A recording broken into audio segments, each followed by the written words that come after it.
later life that is changing rapidly, and it's changing at the moment.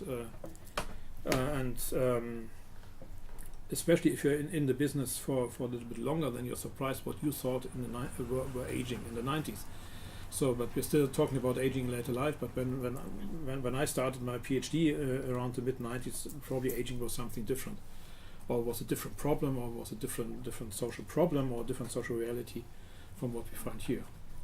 Would you agree? No, I meant you, Pierre, because you. Yeah. Okay. I just try to interpret your face.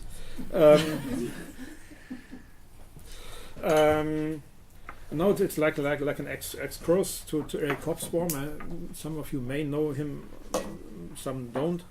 He's an historian. I think he was is this a British historian? No. I don't know. Never heard of him. He's a Marxist. Maybe that's why. At least, well, he has a German origin. There's many smart people he left what was then called Germany, or the entire area, German-speaking area, because he was Jewish. Or he was Jewish, but at that time he was also he was Jewish. Now he was because he's dead. So he at least he left Europe at that time and made a career outside. But what is interesting is that he described described the short 20th century in an interesting structure that also relates to the development of aging, or the way we understand aging.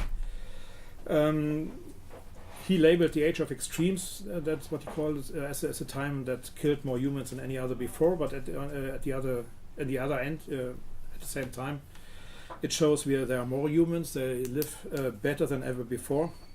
They have more chances in life. And that's quite a paradox process, or that a paradox century in a way. These wars and conflicts in the age of extremes correspond with substantial processes of modernization that affect what we think is aging, and partly also developed aging or later life. We have the expansion of social security, and we have the prolongation of the lifespan. We have democratization. We have mass consumption. Of course, we also had the Third Reich. We had 2 world wars. We had a system confrontation and so on. That's the other side, but this side is also happening, and obviously the expansion of social security is more important for development of later life than these wars and conflicts. If we take the short history of aging in later life written by Eric Hobsbawm as a pattern, then he goes through that and defines 4 sub areas, which is the age of catastrophe, the golden age of capitalism, the landslide, and what comes afterwards. What something that he not finally described because he didn't survive the end of the century. It could be described as something like the competitive perpetuation of crisis and reconstruction after that landslide, which is the break. Can you say breakdown? The end of the system confrontation. You can put this together with a historical outline on about the development of the European welfare states, and then you could say that the age of empires before this was the expansion of basic security, then is the securing of employment in the age of catastrophe, especially when they started to have these unemployment insurances and so on, then the invention of later life as a safe retirement in golden age of capitalism, and then something like some kind of impeachment of this. The efficiency and financial feasibility are questioned, shrinking wealth growth, narrowing margins for redistribution, new conflicts. They lead to reforms, lead to the shrinking of the welfare state or welfare system. That welfare state development on the next slide then relates to the social processing of aging. We have a rare good that it was more or less a universal risk, and it turned into a well-deserved retirement as a reward for a long and good and productive life. And then there's the success of extension of the lifespan is redefined as a new social problem after that. If you look at that history of aging, and that's quite a German focus still, but I can't hide this, because it starts at 1870 when Bismarck was successful in building up the second German Reich before the First World War, and also the historical view is a little bit German biased, as you can see, Then you have these historical phases defined by Hobsbawm here. The Age of Empires is the book before. It's about the 19th century, which was a long century, and then we have the short second 20th century between 1914 and the mid or early 1990s. And you have the Age of Catastrophe, the Golden Age, a landslide, and the next step, and we don't know exactly where it leads. But then you have also the German history related to this, which is not important because it's German, but because it's related to also an institutional development. And then you can also show that that you have several phases. Or if you want to do this in that rough method, in that rough way, you can try to arrange the development of old age also in several phases that in a way relate to that historical periodization. Yeah. Okay. That is old age as a social security issue, the golden age as a golden life phase, and old age as a matter of dispute, if you want to follow this line, because then you can also see that it happens on several societal levels. You have the macro, the meso, and the micro level with aging society, productivity, and global competition. You have the distributions in the middle, social structure, and then you have these new individual risks and new collective risks and consequences that are increasingly discussed. That was not discussed in when we discussed old age or the developed old age as an increasingly golden or resource, faced with a lot of increasingly good resources.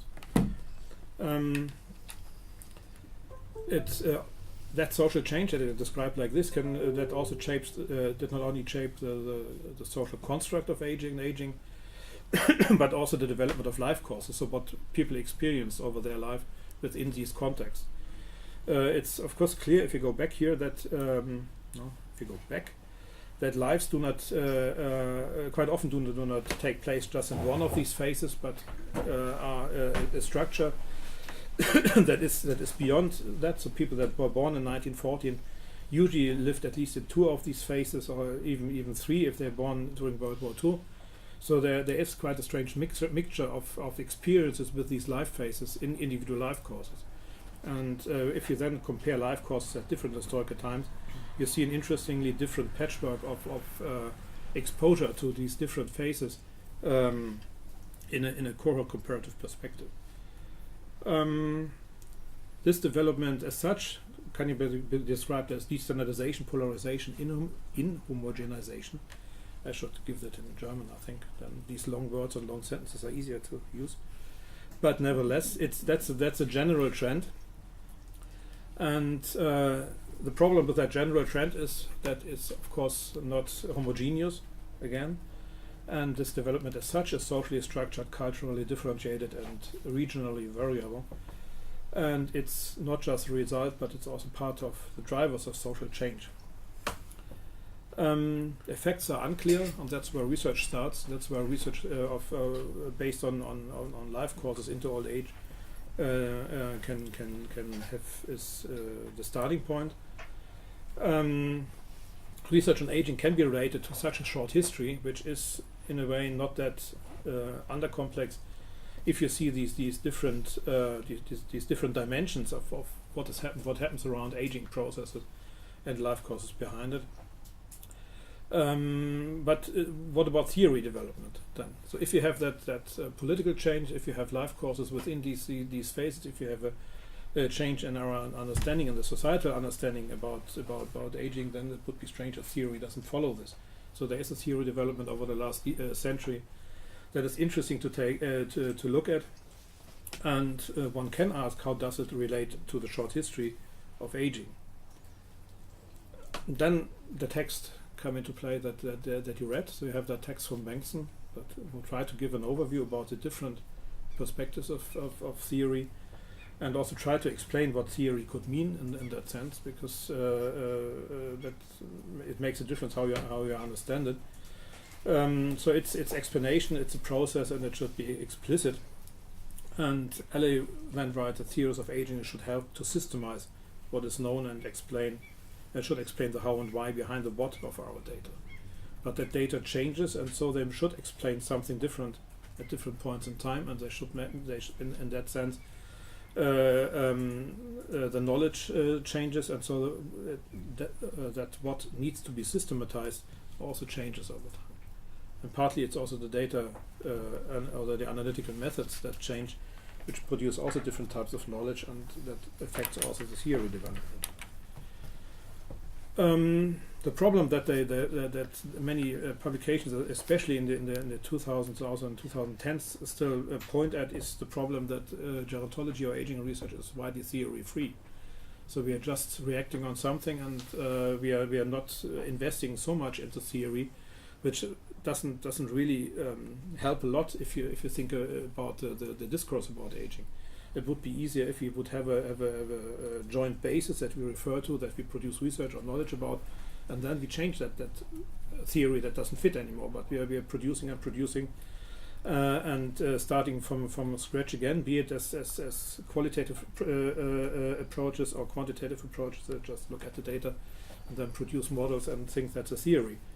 If you look at that's LA based on Bankson and with some new numbers from the 2000s, then in the mid 1990s, nearly 3/4 of the publications in major English speaking journals. Can you say this? Yeah. English speaking journals. Okay. Yes. Are theory free. They don't have any explicit theory. They have concepts, of course. They are not. It's not nonsense, but at least they don't refer to the core of aging theories.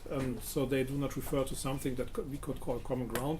That is a common structure where we systemize our knowledge. So they put something here and put something there, and probably we probably all, including me, contribute to this bunch of literature that does not follow explicitly theoretical approaches.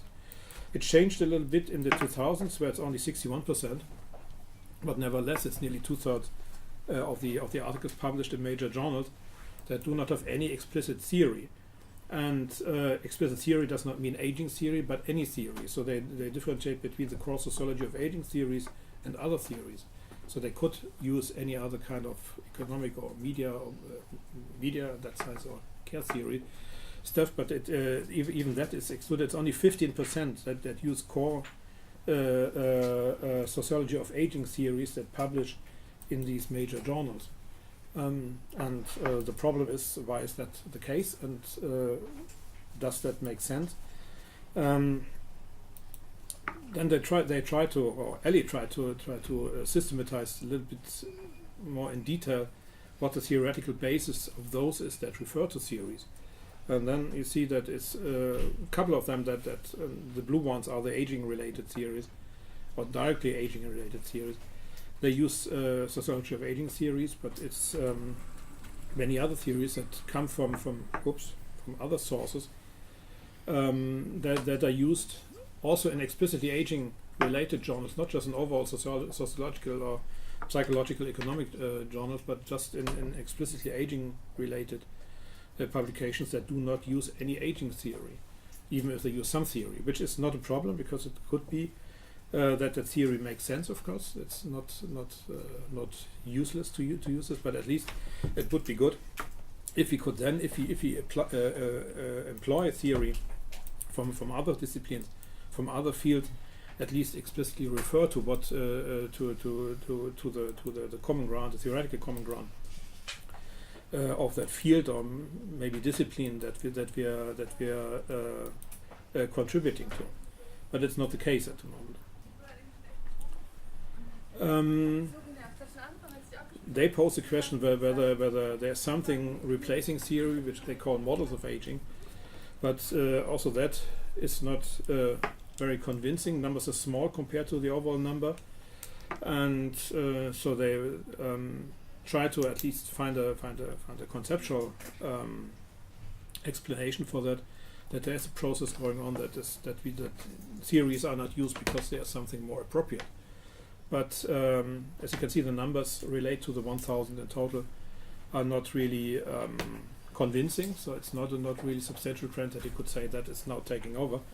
But we still have in total a lack of theory. And I'm not a theorist. That's not the point. I don't want to have theoretical publications only, but at least a common basis where we could refer to the same basic of knowledge, to the same way of systematizing knowledge about what we are researching, that we can also criticize each other. Otherwise, it's a little bit strange. You do this and you do this, and sometimes you do something that we don't exactly know. And so the problem is it's quite a heterogeneous open field, and the basis is quite weak. So what they stated in 97 is data-rich theory poor. That's the common say about gerontology or social research, sociological research on aging. And they argue there's an urgent need for theory of any range or scope, be it models or concepts or whatever, to what they call cultivate cumulative knowledge, and to systematize research efforts and their outcomes beyond description and ad hoc theory. And well, that's I think it's just a diagnosis. It's not a theory as such. It's not what is there, but it's at least where we start from.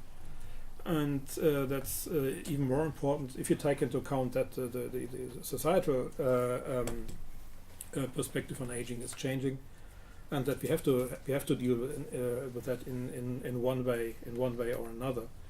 So we have a problem, more or less, and that was one of the ideas that we discussed in many other places also, that we should think about a basis, that we should try to align our thinking. Not that everybody is expected to do the same thing, or to align anything to a very narrow focus, but at least to give it to produce a joint basis, to make it understandable what we are working on, what we are discussing, and what make ourselves able to benefit from the approaches of colleagues or other schools also.